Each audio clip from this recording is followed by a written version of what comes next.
Statement by the President of Ukraine, Volodymyr Zelensky. Thank you so much, dear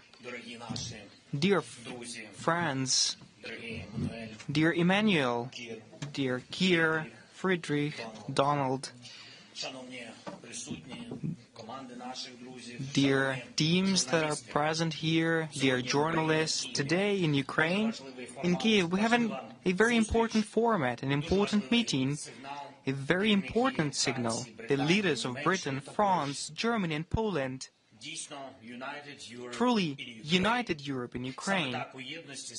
This is how in unity and uniting others we do all to make a real peace closer and guarantee a long-term security. 5 of us here, as well as with the presence of our friends and partners and leaders of 30 more countries, European Union and NATO online, we've been discussing what's needed as soon as possible for peace.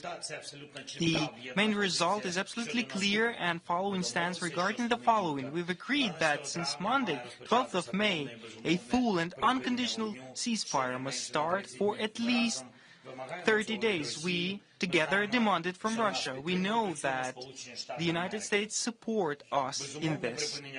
The unconditional ceasefire means no conditions.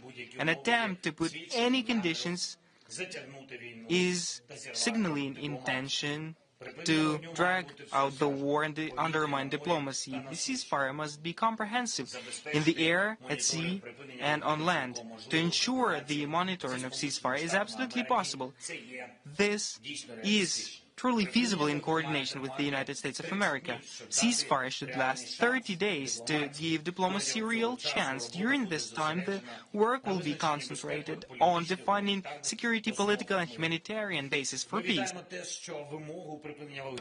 We welcome that the demand to ceasefire and transfer to the substantial diplomacy is supported not only by Europe, but also by the United States, who suggested it, who were the first to suggest it, by the way, during the meeting in Saudi Arabia. We've agreed that a clear priority is to strengthen the defensive forces of Ukraine as the main guarantee of sovereignty and security for Ukraine. The key element of security guarantees must be a contingent of support. Shall Russia refuse from full and unconditional ceasefire, sanctions must be used.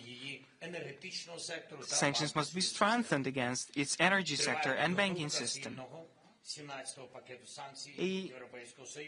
There is a preparation ongoing of the 17th sanctions package of the EU, and it will be well coordinated with the UK, Norway and the US sanctions. We welcome today's signal of Canada regarding strengthening sanctions on their end. We've also agreed to continue work on efficient usage of frozen Russian assets and to discuss it on the next G7 summit. We've agreed to further strengthen Ukrainian defense, in particular Ukrainian army. This includes financing the resilience of our defense and investments into producing weapons in Ukraine, in joint projects and in European countries. I'd like to particularly mention that we are working on various levels with the United States of America, and Ukraine has very productive dialogue with President Trump and the connection with the team, and we are grateful for that. And we thank the teams of the leaders and all those present here who are personally working and in constant touch with the United States of America. The partners are in permanent communication with Washington. We've just spoken together with the President Trump, and we have agreed our joint view, our further steps. A full and unconditional ceasefire is much needed. The accountability for refusal is needed. We can together lay the foundation for peace, and I thank everybody who supports the dignified end to this war. Once again, I thank President Macron, thank you, Keir, thank you, Friedrich, thank you, Donald, and all our partners who were together with us online today. Glory to Ukraine. Заява президента Французької Республіки Еммануеля Макрона. Statement by the President of France, Emmanuel Macron. Thank you, Mr. President. Dear Volodymyr, for hosting us. I can tell that you are hosting us. Together with the Chancellor, the Prime Minister and myself, we are very pleased to stand by you and to stand by the Ukrainian people today. Because Ukraine is fighting for its sovereignty, its independence, but today Ukraine is the beating heart of Europe, Europe that believes in freedom and peace. On the 8th of May, we celebrated together the end of the Second World War, the victory, and indeed Europe celebrated the 18th anniversary, and over the past few months we commemorated and you attended the celebrations of D-Day, the landings in Normandy, and the values that enabled us to get together. And we stand here today in Kyiv because this is where the freedom and the security of Europe are at stake. And the camp of peace is today here, whereas the camp of war is in Moscow. About 10 years ago, Moscow that decided to invade Crimea, and 3 years ago to attack Ukraine. So the future of our principles, but as well of our collective security, is at stake. The future of the European defense and the principles on which our continent and more generally the international order is based. This is the reason why we decided to support Ukraine in its war of resistance. We stand united to obtain a robust and sustainable, durable peace, and such is the purpose of the initiatives that we've been taking together over the past few months. Like the President said, over the past few weeks, we've been working on what is now a major step. The United States of America proposed a ceasefire. We wanted to add to it some work towards robust and sustainable peace with a reassurance force, negotiations during the ceasefire. An unconditional ceasefire was agreed for 30 days in Jeddah, agreed by President Zelensky. And 2 days ago, President Trump reiterated his willingness to enforce an unconditional 30-day ceasefire. I quote his words. Now, together with some 20 countries, member of the Coalition of the Willing, we decided to support a ceasefire as from Monday without any precondition for this ceasefire, neither on the Ukrainian nor on the Russian side. It is meant to last for 30 days at sea, on land and in the air, being monitored mainly by the United States of America, and all Europeans that stand ready can contribute.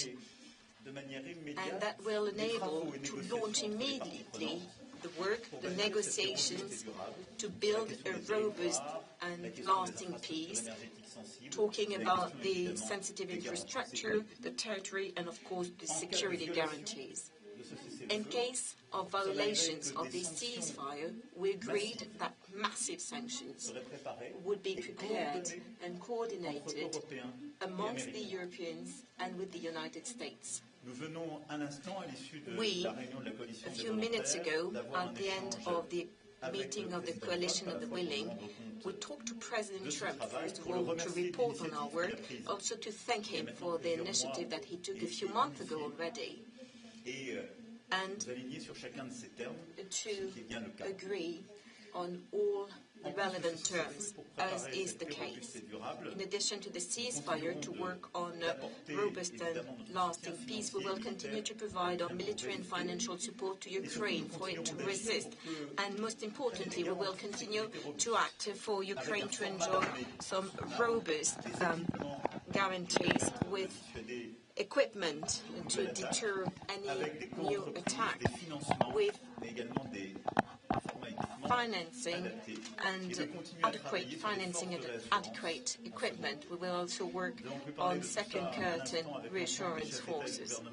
We discussed this with all of the heads of state and government that joined us on the occasion of this remote conference of the Coalition of the Willing. We'll continue to work on that, and hopefully, as from Monday, that will be a concrete framework for the discussions that will involve all the stakeholders around the table. When the time comes, we will also work on reconstruction, which is, of course, of the utmost importance.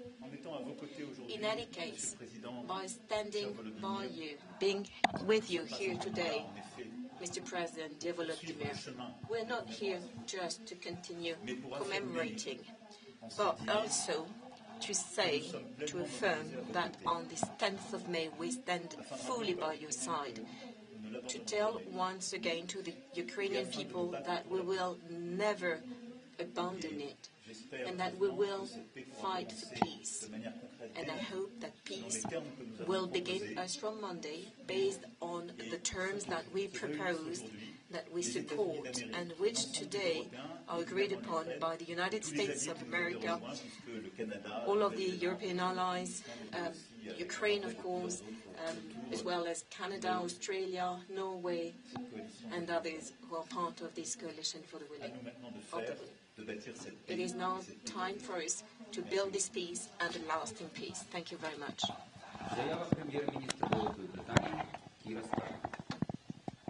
Thank you, Volodymyr. Friends, it's a real pleasure to be here in Kyiv with you all, with Emmanuel, with Friedrich, and with Donald. This is Europe stepping up, showing our solidarity with Ukraine, and also showing, during this week, when we mark 80th anniversary of VE Day, that we understand the lessons of history. The lesson that any veteran of Normandy, of North Africa, or any other campaign will tell you, but that Putin has not yet grasped. There's no glory in aggression and conquest. Glory comes from fighting for your country, defending your people, and winning the peace. And that is the message of this moment. Volodymyr, we stand with you to secure the just and lasting peace that Ukraine deserves. It's almost 2 months now since you agreed to an immediate 30-day ceasefire. In that time, Russia has launched some of the most deadly attacks on civilians of the entire war, including here in Kyiv. Normal lives, homes, families destroyed. This is what Russia offers in place of peace, along with delays, smokescreens, like the current 72-hour ceasefire. And so all of us here, together with the US, are calling Putin out. If he's serious about peace, then he has a chance to show it now, by extending the VE Day pause into a full, unconditional 30-day ceasefire, with negotiations to follow immediately once a ceasefire is agreed. No more ifs and buts, no more conditions and delays. Putin didn't need conditions when he wanted a ceasefire to have a parade, and he doesn't need them now. Ukraine has shown the willingness to engage again and again. But again and again, Putin has refused. So we are clear. All 5 leaders here, all the leaders on the meeting we just had with the Coalition of the Willing, an unconditional ceasefire, rejecting Putin's conditions, and clear that if he turns his back on peace, we will respond, working with President Trump, with all our partners. We will ramp up sanctions and increase our military aid for Ukraine's defence, to pressure Russia back to the table. And that's what we've been discussing today, as well as securing Ukraine's future for the longer term, convening the latest meeting of the Coalition of the Willing, with partners joining virtually from around Europe and across the world, lining up to support Ukraine's future strength and security, discussing operational plans, and making concrete commitments of support across land, air and sea.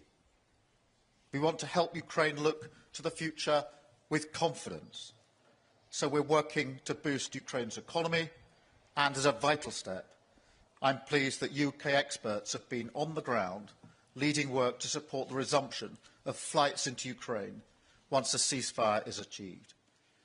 It will take time, but this will be a huge moment in reconnecting Ukraine's economy, boosting investor confidence, and helping to reunite families separated by this war. Ukraine secure and thriving. That is what we all want to see. With our 100-year partnership, the critical minerals deal with the US, and our coalition of the willing, we are building the framework for peace in Ukraine, to support a better future for the Ukrainian people, and to pledge once again, in all our interests, and on this anniversary, that aggression will never prevail on our continent. Thank you. Заява федерального канцлера Німеччини Фрідріха Мерца. Statement by Federal Chancellor of Germany Friedrich Merz.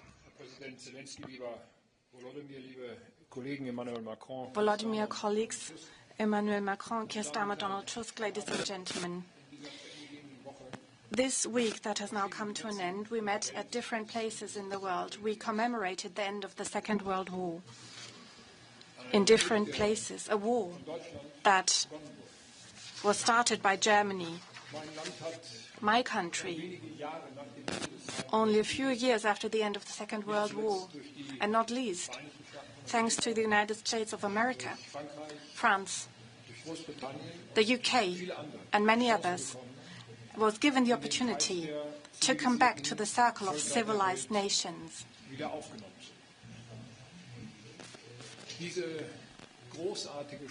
This wonderful opportunity Germany was given is an obligation to us today, an obligation to stand up for peace across the globe, for freedom across the globe, and serve peace worldwide. I personally, at the end of this week,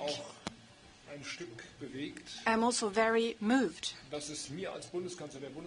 that as Federal Chancellor of the Federal Republic of Germany, I am allowed to stand here with you in this circle and together with the Polish Prime Minister, the British Prime Minister, and the French President, and the Polish Prime Minister, to stand with our friend and partner, Volodymyr Zelensky, President of Ukraine, and not only express our full solidarity and support, but also in this very difficult situation of a war that has been going on for more than 3 years, on an almost historic day, to say we stand firmly by the side of Ukraine, and we will continue to do so. We know about the fate of your people. We know that every day on Ukrainian soil, people are dying. Innocent civilians, women, children, elderly people, but also soldiers. Soldiers on both sides. Not only Ukrainian soldiers, also Russian soldiers. This is why I would like to tell you that with our presence here today, we are sending out a very strong message of our determination to do everything we can to end this war as soon as possible, and do everything we can, the 5 of us who are standing here, 4 partners of Ukraine, every contribution we can make and we have to make. This war has been waged by Russia. It has not been provoked. It has not been launched by NATO or the European Union or democracy This war exclusively was caused by Russia. It is an illegal war of aggression. Today, Germany, France, Poland, and the United Kingdom and Ukraine met, and we have prepared that meeting well. We all spoke to the American president before our meeting, and immediately after our meeting today, we informed him personally. We are grateful to the American president that he fully supports our initiative, he shares our initiative, and he is engaged in this initiative with us. We are all working towards Russia to finally agree to a longer ceasefire instead of coming up with new preconditions again and again. With President Zelensky, we discussed today what the next steps can look like towards the war, the path towards real peace. The next step needs to go beyond the ceasefire of this weekend, a 30-day ceasefire starting on Monday next week, without conditions, that is fully respected by Russia, without conditions. And it needs to be clear, if Russia denies this ceasefire, that would be the basis for negotiations that could start immediately, we will continue to defend Ukraine and we will continue to ratchet up pressure on Russia. This, too, is part of this day. Almost all members of the European Union and a big coalition of the willing across the globe is determined to impose these sanctions if our initiative of this weekend were to fail. This initiative is an initiative we take because of our common responsibility, our common history, and I would like to reiterate it once again. It's not only an honor, it is an obligation for Germany and the new federal government, as it was perceived by the former government also. It is a privilege to be here to support every initiative to make sure that this war in Europe, it is taking place in Europe, that this war in Europe ends as soon as possible. We have an opportunity to do that, and if that war ends, we, together with Ukraine, with NATO, with the European Union, will make sure this peace lasts so that Ukraine can prosper in freedom, in security, and in a democracy. Thank you very much.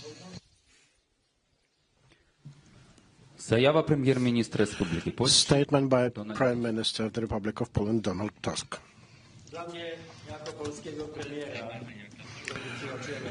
For me, as the Polish Prime Minister, dear friend, this opportunity of having a meeting here in Kyiv, 80 years after the end of the Second World War, is of extreme great importance. Poland, since the first hours of Russia's aggression against Ukraine, has been supporting the Ukrainian people, the Ukrainian nation, President Zelensky, with everything it has.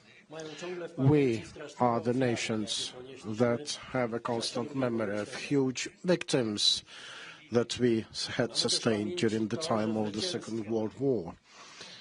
We also remember that the victory over the fascist Germany did not bring freedom neither to the Poles nor the Ukrainians.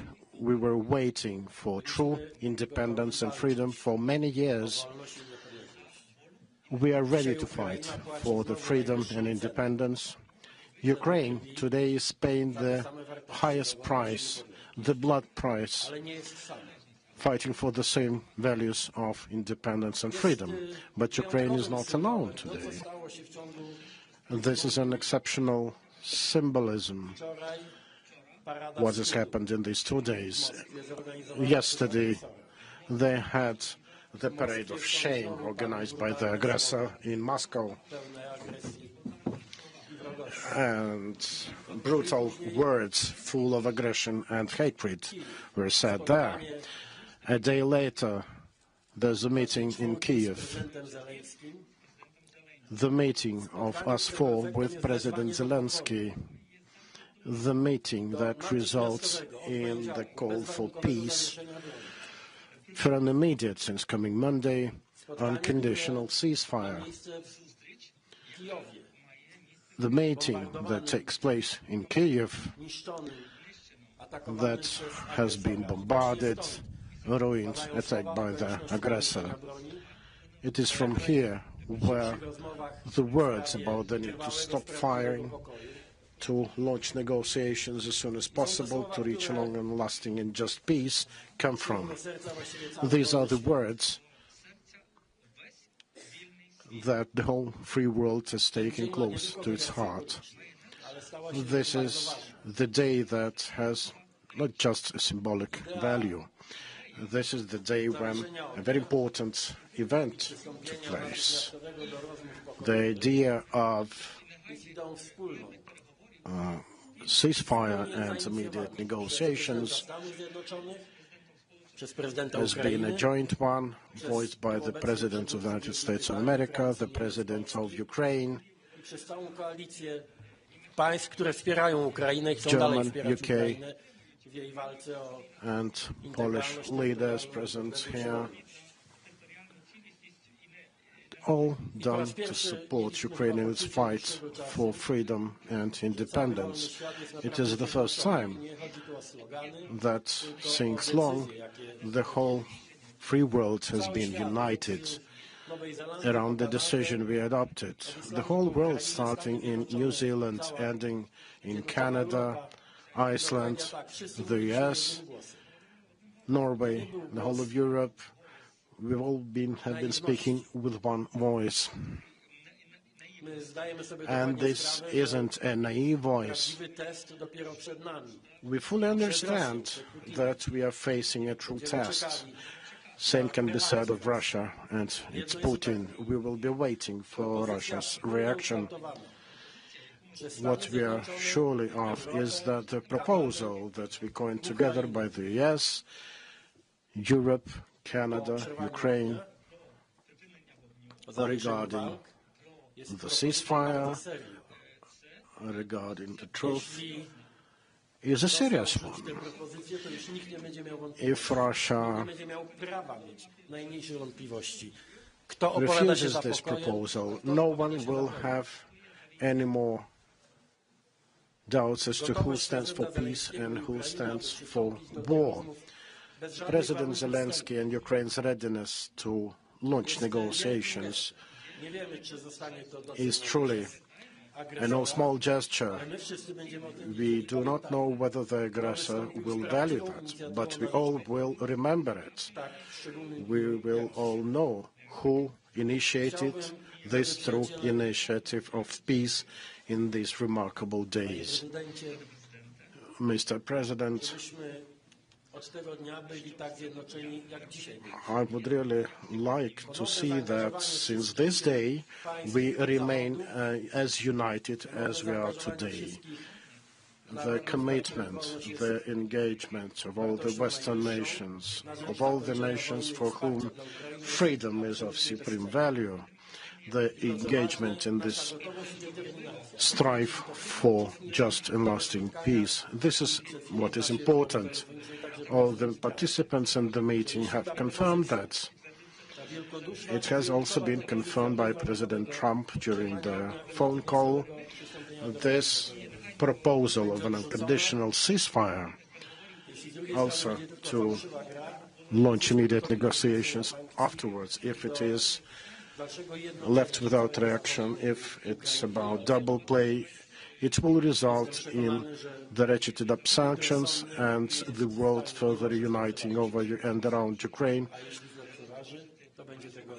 You think that no one should take our proposal lightly, and if they do it, well, we are cautious optimists today, but thanks to your work and your determination, we have strong grounds to be like that. Thank you so much. Thank you, dear journalists. Now it's time for your questions. Those who have the mics, please stand up so that we could see us. Please, Polsat Poland.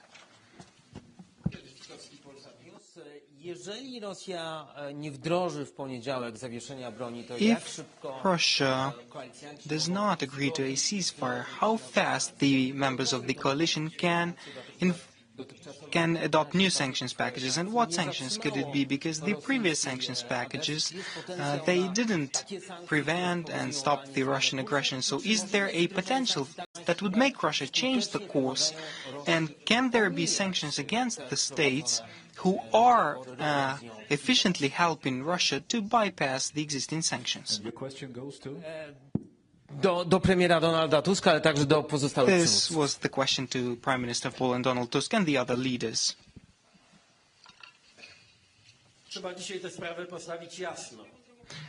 We must state these things clear today. That is a very important endeavor. That is an argument in our discussions on the topic of the sanctions and the other ways to counter Russian aggression, because the sanctions are working. If it weren't for sanctions, the situation would be incomparably worse.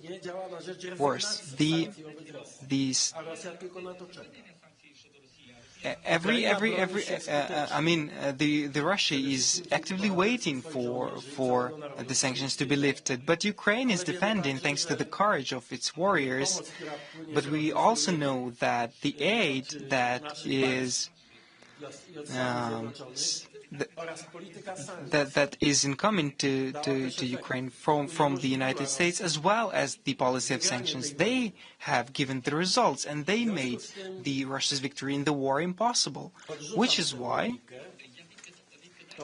I reject this logic that and the way of thinking that the sanctions didn't do anything. The sanctions appear to be the key thing in limiting Russia's capabilities. The situation in Russia is more severe than Putin's propagandists and he himself demonstrated, which means that keeping the sanctions in place and strengthening them where possible will give the results, but the sanctions policy requires patience and unity and comprehensiveness among the states who support Ukraine. We have discussed before with the US about the various sorts of sanctions. Maybe the colleagues will mention it more in depth, but for us the most important thing is that the decision on the readiness to make the sanctions tougher was a United States of all the states, the United States of America, the members of the Coalition of the Willing, as well as all those present here. I devote great attention to this statement. I've not seen such unity for quite some time, and that means that the sanctions cost a lot. And the sanctions cost a lot for us, and that is not an easy decision. But the fact that we have approved such a decision and publicly announced it means that this is no joke. If Russia rejects this proposal, they will be met with new wave of sanctions.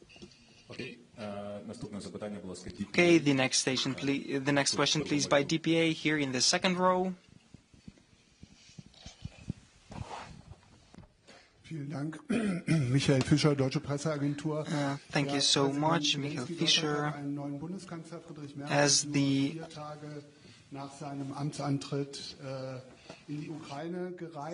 DPA, German press agency, the Federal Chancellor. Now it's working, I'm sorry. Michael Fischer, German press agency. President Zelensky. Germany has a new federal chancellor. Friedrich Merz traveled to Ukraine only 4 days after taking office.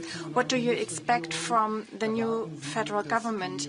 Do you expect it to deliver the cruise missiles Taurus that you've asked for so long? Do you hope for Germany regarding the invitation of Ukraine to join NATO? Do you expect Germany to be more open to such an invitation? And these are my main question and a question to the Chancellor. Mr. Chancellor, what will you do differently from your predecessor in terms of policy regarding Ukraine? When you were here last time in December, you were leader of the opposition.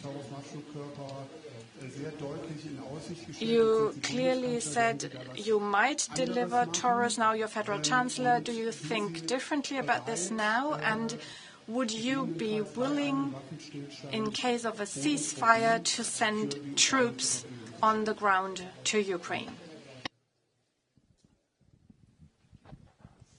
Friedrich, you want? No, please, go ahead. No, you first. Okay. Thank you. You are the host. Thank you so much. First and foremost, I'd like to express my gratitude personally to Friedrich, that it's been really 4 days since he's been in office, and he found the opportunity to support Ukraine together with the friendly countries to come here. This is a serious signal, and I think we all feel that. What else can be said here? I think that with his visit, he commanded it all, that Germany will be with Ukraine as long as it takes, even after the war, because we count very much on German specialists and German business that will play an active part in Ukraine's recovery. We've started to discuss these things with the Chancellor, with Friedrich. As I expressed my gratitude that he came here. We've also spoken on the phone about also our strengthening of our defenses. You know that we need air defense. Germany was very helpful with air defense systems Patriot and with IRIS-T systems. I wouldn't want to speak publicly now about the quantity of aid of these systems, but we count very much on them. We know the time frames, and it's important for us. Thank you.